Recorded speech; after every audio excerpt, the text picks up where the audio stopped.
রাহাতের মা অনেক অসুস্থ। রাহাত তার মায়ের পাশে বসে আছে। তখন রাহাতের মা রাহাতকে 20 টাকা দিয়ে বললো, বাবা যা আমার জন্য ওষুধ কিনে নিয়ে আয়। ওকে মা, যাইতেছি। আঙ্কেল আঙ্কেল, আমার মা অনেক অসুস্থ, একটু ভালো ওষুধ দেন তো। এই নাও বাবা। এবার মা অনেক তাড়াতাড়ি সুস্থ হবে। যাই তাড়াতাড়ি বাড়িতে গিয়ে মাকে ওষুধটা খাওয়াই দেই। আর এখানে রাজু বল খেলতেছিল, হঠাৎ বলটি গিয়ে রাহাতের ওষুধে গিয়ে লাগে আর সব ওষুধ নষ্ট হয়ে যায়। এখন রাহাত অনেক চিন্তায় পড়ে যায় এবং দুঃখ ভরা মন নিয়ে বাড়ির দিকে রওনা হয়। এবার কি হবে, মার ওষুধটা তো নষ্ট হয়ে গেল, এবার মাকে আমি কিভাবে সুস্থ করব।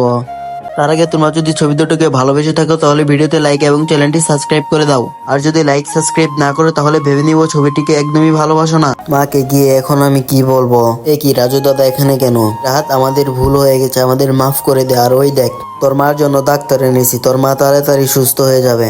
এ কি রাজু দাদা মার জন্য ডাক্তার এনেছে, তাড়াতাড়ি মার ওখানে যাই।